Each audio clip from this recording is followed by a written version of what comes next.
Wednesday morning, everybody. I'm Dave Furtado. And I'm meteorologist Jefferson Donovan. And Jefferson, I gotta say, it kind of stinks that the show's not on our channel, but I'm super interested in seeing what Asher Niles cooked up this last week. Yes, it is. He's been making some crazy good meals, and you know, I don't even appreciate some of the food he uses.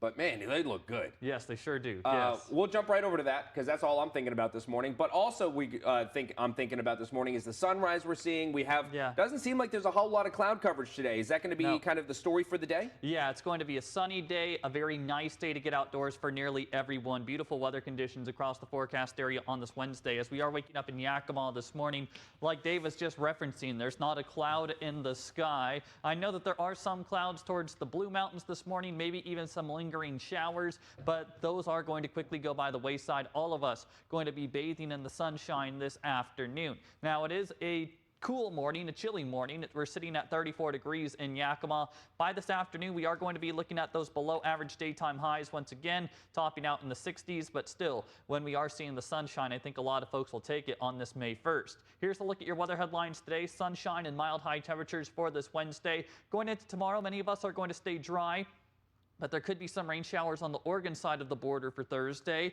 Widespread rainfall then is going to be back on Saturday following another sunny Friday. I'll break down all three of these weather headlines in greater detail coming up. Thanks, Jefferson. We begin this morning in Grant County. The U.S. Marshal Service is looking for a murder suspect connected to a deadly drive-by shooting in Moses Lake this past November. 18-year-old Christopher Valley-Maciel faces charges of murder, 2 counts of assault, and 1 count of drive-by shooting. Police say he should be considered armed and dangerous, so if you see him, don't approach him. Call police immediately, rather. The U.S. Marshals Service is offering a reward of up to $1,500 for information leading to his arrest. 2 Richland brothers are headed to federal prison for decades for trafficking hundreds of thousands of fentanyl pills into the Tri-Cities. Kyle Ray Campbell was sentenced to 25 years in federal prison, while his brother Cameron Earl Campbell was sentenced to 20 years in federal prison. According to court documents, the brothers were bringing approximately 50,000 fentanyl pills from California into the Tri-Cities every month from early 2019 to February of 2020. The brothers also smuggled drugs into the Benton County jail for inmates. This case was investigated by the FBI Safe Streets Task Force in cooperation with Kennewick, Richland, and Pasco police departments, along with Benton County Sheriff's Office. A Walla Walla high school teacher is on administrative leave after being accused of sexual misconduct. A posting last week on the district's website says the teacher was placed on unpaid leave immediately after the district received a tip alleging sexual misconduct involving an adult woman. School district leaders say they're working with Walla Walla police to investigate. And a stolen truck leads to a power outage in Benton County, just across the Columbia from Umatilla County in Oregon. Benton County Sheriff's deputies posted this picture on Monday morning. The truck you see crashed into the power pole. It was stolen from the Fenil area over the weekend, and deputies believe it was pushed down a hill towards the river, but it hit the power pole, knocking out electricity for some folks. Repairs were made, but the damage is estimated to be in the tens of thousands of dollars. Dozens of canine officers and their handlers from across Washington state are still in Yakima for some special training, with today being the last day of the Washington State Police Canine Association Spring 2024 seminar. KIMA's Austin Peppers caught up with the officers and shows us some of the specialty training the dogs and handlers are going through. About 70 canine handler and dog teams all over Washington state started the WSPCA Spring 2024 seminar on Sunday and will continue through Wednesday.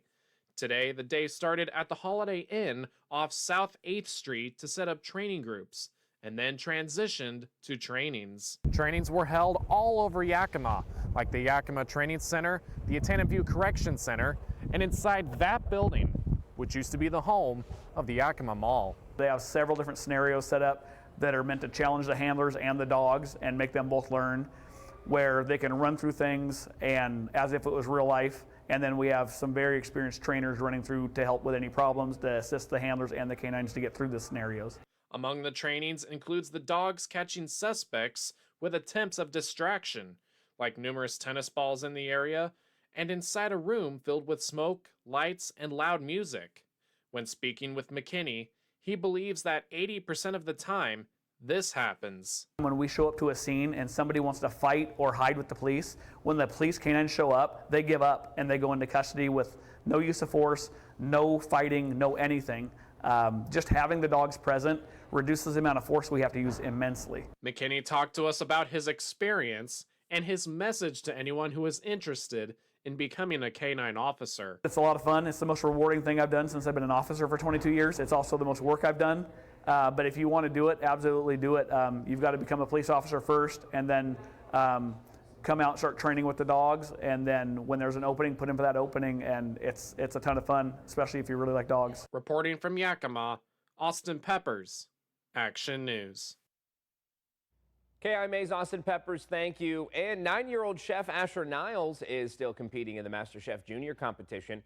In front of a packed watch party at Tailgaters Bar and Grill in Sela, Asher and the remaining 4 contestants had to elevate a dish they cooked in the first episode. For Asher, it was a surf and turf recipe. Asher made a filet mignon with and butter poached lobster with chanterelle cream sauce, asparagus tips, and a celery root puree.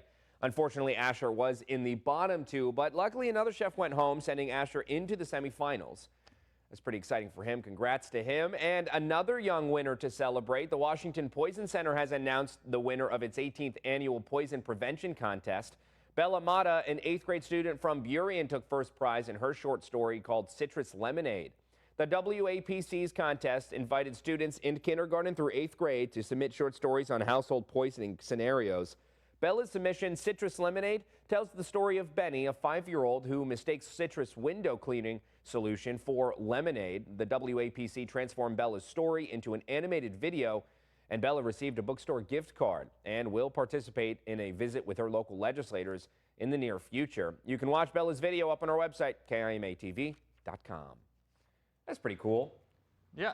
I got to say, it's really cool how agencies across the state, encourage young folks to participate, whether it be even just BFT with the artwork on the buses. Yeah. It's really cool to see, these younger folks really participating in stuff that everybody gets to see. Yeah, the youth is the future. So. Yeah, absolutely, yeah. Yes. But speaking of the future, you've been looking at the future, predicting the future, and today's future is sunny skies. Yeah, sunny skies today and more sunshine to come on Friday with just a few more clouds tomorrow. Now, I will say that Friday is going to be much warmer than today. We are still going to be looking at those below average daytime highs on this Wednesday. Highs will only be residing in the 60s across the forecast area, but with the sunshine, I still think it will provide a great opportunity to get outdoors. As I just referenced, we are going to see more sunshine on Friday with just a few more clouds tomorrow in the middle. There is rainfall to come this weekend, however. We'll talk about the Storm Tracker Futurecast in a bit.